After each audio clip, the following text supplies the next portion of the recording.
आज हमारे साथ मौजूद हैं सपा के राष्ट्रीय प्रवक्ता अनुराग भदौरिया जी। तो चलिए इनसे सपा की आने वाली रणनीति के बारे में जान लेते हैं। आखिर बीजेपी को टक्कर देने के लिए, एनडीए को टक्कर देने के लिए सपा की रणनीति क्या है, इन्हीं तमाम बातों पर आज विस्तार से चर्चा कर लेंगे। अच्छा अनुराग जी, आजकल डिम्पल यादव को भी लेकर काफी विवाद चल रहा है।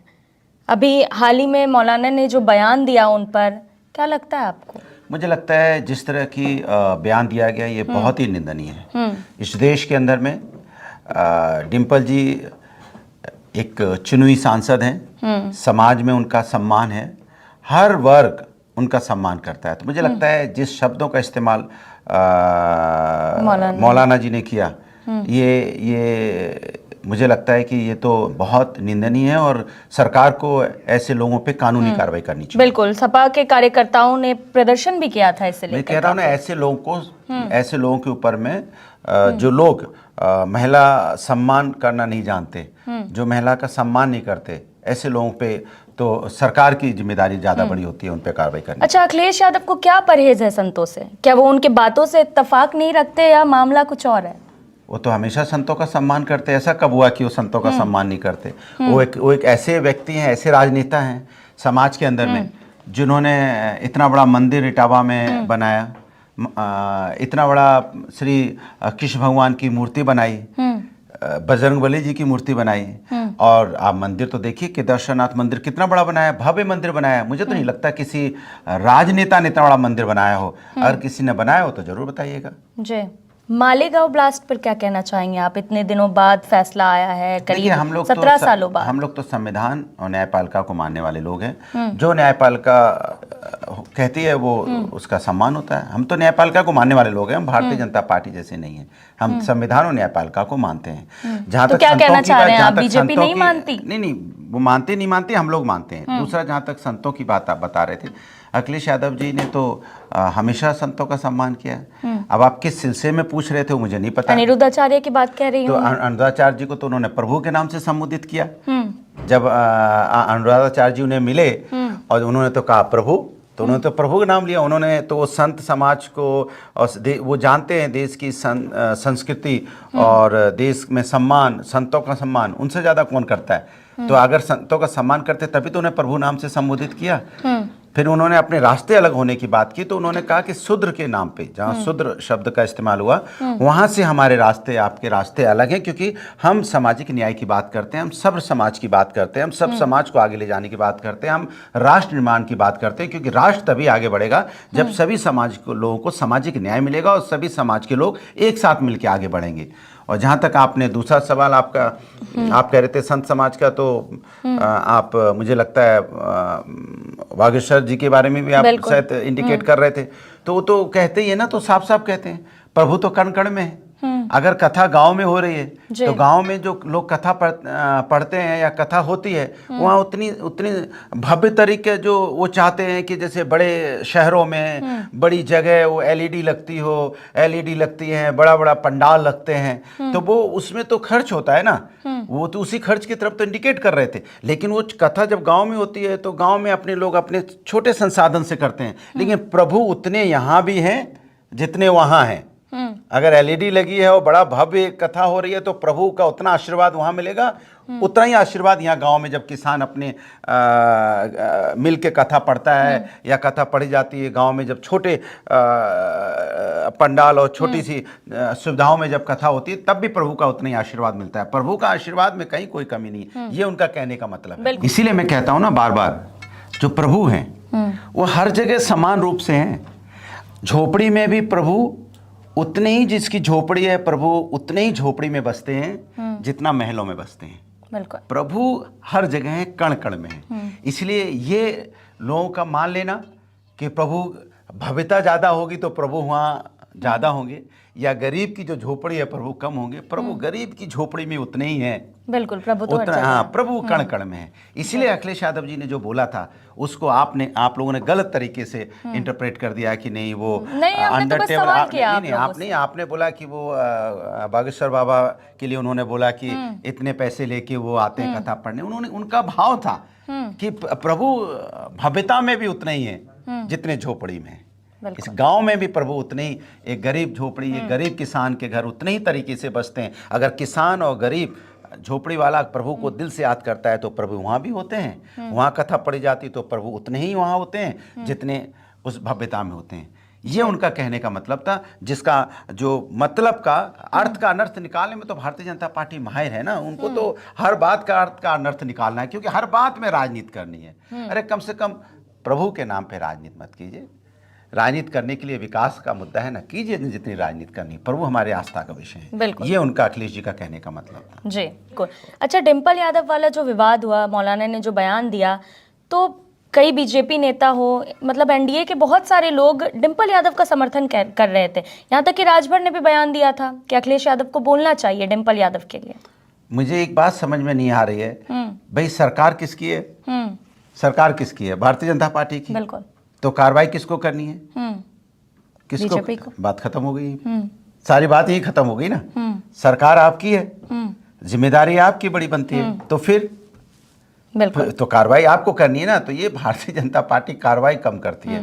तो क्या चाहते हैं आप, ये मामला राजनीतिक दलों में ही सिमट के रहे, या बीजेपी कार्रवाई करे, या आपको क्या लगता है कि पुलिस की तरफ से एक्शन लेना चाहिए? मेरा कहने का मतलब होता है, इस देश के अंदर में महिला सम्मान होना चाहिए। महिलाओं के प्रति हम सबका जवाबदेही होनी चाहिए, क्योंकि ऐसे शब्दों का इस्तेमाल उनके लिए नहीं होना चाहिए, चाहे कोई वर्ग का हो, किसी जाति का हो, किसी धर्म का हो। अगर हम महिलाओं का सम्मान नहीं करेंगे तो ये ठीक नहीं है। हिंदुस्तान की संस्कृति संस्कार हमेशा महिलाओं का सम्मान करना सिखाती है।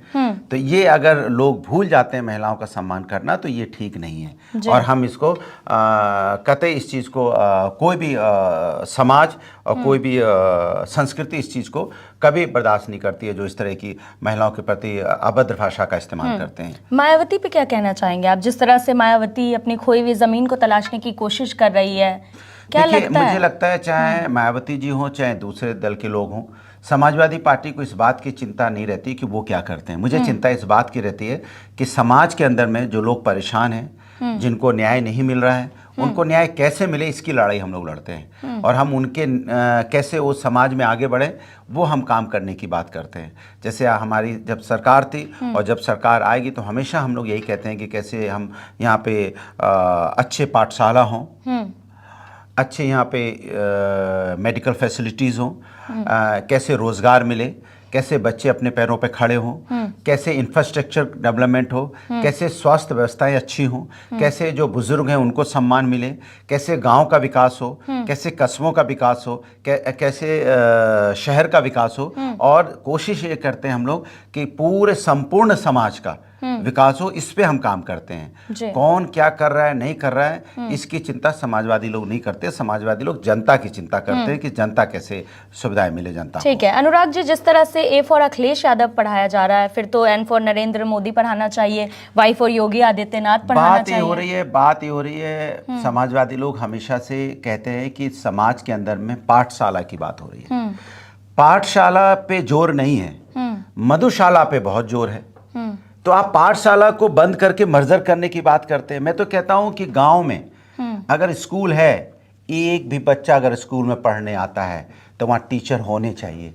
एक बच्चा अगर रेगुलर पढ़ने आ रहा है तो समझ जाइए कि बच्चा भविष्य में कुछ करना चाहता है। और एक बच्चा भी अगर समाज के अंदर से आगे निकलता है तो पूरा ग्राम, पूरा समाज, पूरा प्रदेश, पूरा देश का विकास होता है, पूरा देश का नाम होता है। अगर एक बच्चा भी कामयाब होकर किसी गांव से निकलता है तो ये जिम्मेदारी सरकार की सबकी बड़ी होती है कि एक अगर किसी पाठशाला में एक बच्चा भी मन लगा के पढ़ रहा है तो उसमें पढ़ाई होनी चाहिए, टीचर्स को आना चाहिए।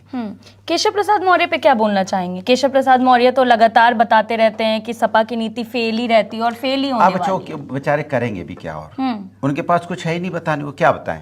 आप बताइए क्या बताएं? वो हेल्थ व्यवस्था चरमरा रही है, उस पर बोल नहीं पाएंगे। स्कूल मर्जर हो रहे हैं गांव में, परेशान है बच्चे, रो रहे हैं, बिलख रहे हैं, उस पर बोल नहीं पाएंगे। स्कूल में पानी भर जा रहा है, व्यवस्था ही नहीं, उस पर बोल नहीं पाएंगे। बिजली कट रही, उस पर बोल नहीं पाएंगे।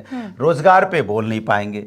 तो कहाँ बोल पाएंगे? अपनी सरकार पे जो परेशानियां हैं लोगों के, किसानों पे बोल नहीं पाएंगे, महिला समस्या पे बोल नहीं पाएंगे। तो बेचारे नेता हैं, अब किसी मुद्दों पे जो मुद्दे हैं आपको ऐसा क्यों लगता है? जो जनता के मुद्दे हैं उस पे बोल ही नहीं पाएंगे वो। तो नेता कुछ तो बोलेगा, तो जनता के मुद्दों पे नहीं बोल पाते वो, लेकिन नेता है कुछ तो बोलेगा एक ना। बात बता तो दीजिए कुछ ना, ये समाजवादी पे ही बोलते हैं और क्या बात बता करें दीजिए, बेचारे। क्यों लग रहा है आपको कि केशव प्रसाद मौर्य इतने मजबूर हैं कि वो बोल नहीं पा रहे? मुझे तो यही लग रहा है ना, मजबूर लग रहे हैं वो मुझे आपको? तो परेशान ज्यादा लग रहे हैं, मजबूर किस बात की परेशान। परेशानी होगी उनको? कि भाई आप सत्ता में हैं, आप महिला समस्या पे नहीं बोलते, आप किसान पे नहीं बोलते, स्कूल बंद हो रहे हैं उस पे नहीं बोलते, स्वास्थ्य व्यवस्था चरमराई उस पे नहीं बोलते, रोजगार से लोग परेशान उस पे नहीं बोलते, किसान परेशान उस पे नहीं बोलते। तो आप बताइए, समाज की बिजली कट रही उस पे नहीं बोलते, आप किस पे बोलते? भाई ये मूल समस्या है जिस पे आप बोलते ही नहीं हो। तो नेता है ना बेचारा, कुछ तो बोलेगा।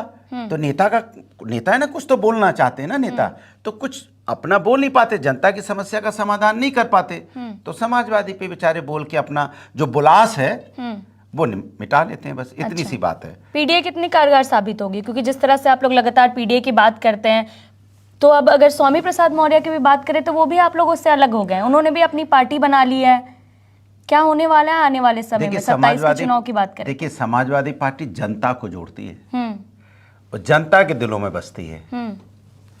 कौन अपनी पार्टी बनाता है, कौन अपनी पार्टी बिगाड़ता है, इससे समाजवादी कोई मतलब नहीं रखते। पर आप लोगों के साथ तो थे ना वो। मैं कह तो रहा हूं कि समाजवादी लोग हमेशा जनता के साथ हैं। हमारा जुड़ाव जनता से है, हम जनता की समस्याओं से, उनका कैसे समाधान, उससे जुड़े हुए हैं। तभी तो जनता ने मुझे 2024 में आशीर्वाद दिया। हम 43 सीटों पे हैं मिला के। इसके मतलब क्या हुआ कि समाजवादी लोग जनता के दिलों में बसते हैं और जनता के दिल को जीतने की बात करते हैं। जहाँ तक आपने दूसरा एक सवाल पूछा था, क्या और किसी नेता का आपने नाम लिया अभी? स्वामी प्रसाद मौर्य। वो तो मैंने बोला कि हम जनता से जुड़े हुए हैं। देखिए, भारतीय जनता पार्टी के पास क्या है, कहने को कुछ नहीं है।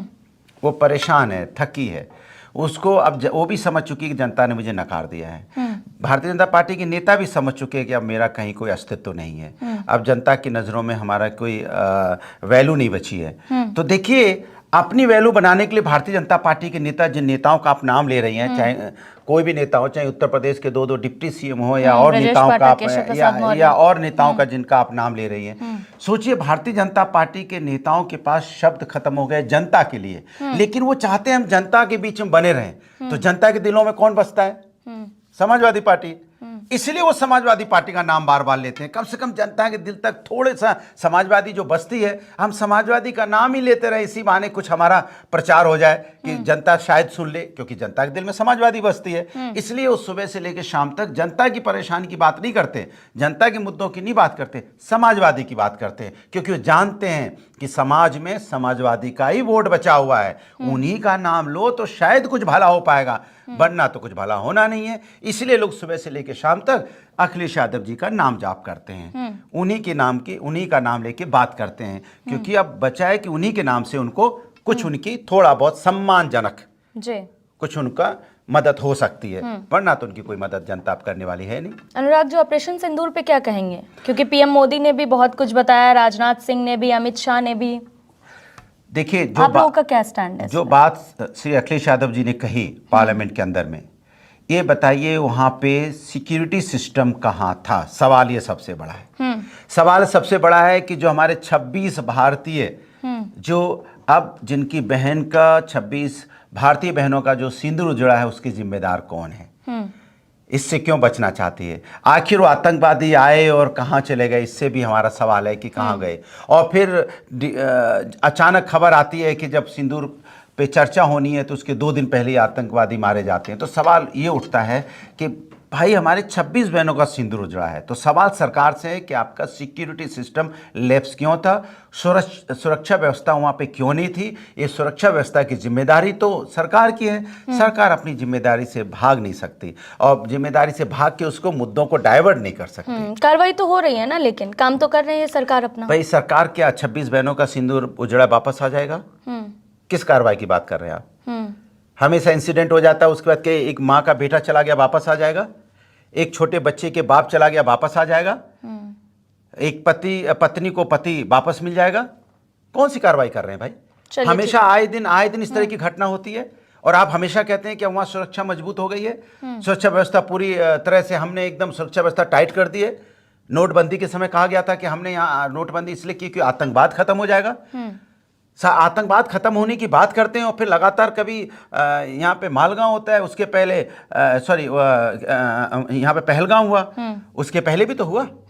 चलिए ठीक है अनुराग भदौरिया लगातार इस तरह की नहीं, लगातार इस तरह की घटनाएं, पहलगांव जैसी घटनाएं हो जाती हैं, उसके बाद फिर उसका राजनीति होती है, ये ठीक नहीं है। आपको सुरक्षा देनी है, राजनीति नहीं करनी है। तो कम से कम भारतीय जनता पार्टी को सुरक्षा के नाम पे जिम्मेदारी लेनी चाहिए कि सुरक्षा करना समाज में मेरी जिम्मेदारी है।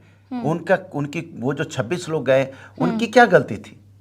वो तो आपके विश्वास पे गए थे वहां घूमने के लिए, अपने परिवार के साथ घूमने के लिए, सरकार के भी विश्वास पे गए थे ना। तो सरकार बताए ना, उन्होंने जो विश्वास किया सरकार पे, वो विश्वास क्यों टूटा, क्यों वापस लौट के अपने घर नहीं पहुंच पाए?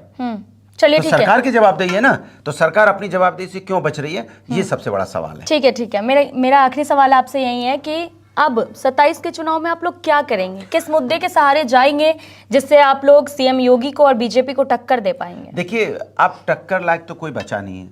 समाजवादी पार्टी जनता के मुद्दों की बात कर रही है, हम जनता के साथ हैं। हमने पीडीए की बात की है, हमने बात की है हेल्थ व्यवस्था की, हमने बात की है एजुकेशन व्यवस्था की, हमने बात की है बेरोजगारी की, हमने बात की किसान समस्या की। ये हमारे मुद्दे हैं जिसको लेके हम हमेशा से जनता के बीच में रहते हैं। और जो पीडीए जो हमने बनाया, फार्मूला दिया है, वो भी हमारा, हम उसको भी लेके चलेंगे, जिससे समाज में सही वर्गों का सम्मान हो, सही वर्गों को आगे बढ़ने का मौका मिले, सही वर्गों का विकास हो। तो हम विकास के नाम पे चुनाव लड़ेंगे, और हमेशा हम लड़ते हुए विकास के नाम पे हैं, क्योंकि हम राजनीति विकास की करते हैं और विकास की राजनीति का ही और विकास का काम ही हम हमेशा गिनाते हैं। हमने जब भी बात होती है तो आपने देखा हो, समाजवादी लोग हमेशा विकास का काम गिनाते हैं, क्योंकि हम राजनीति विकास की करते हैं। चलिए ठीक है, बहुत बहुत शुक्रिया आपका हमारे साथ जुड़ने के लिए। नमस्कार। फिलहाल के लिए इतना ही, देखते रहिए News 24।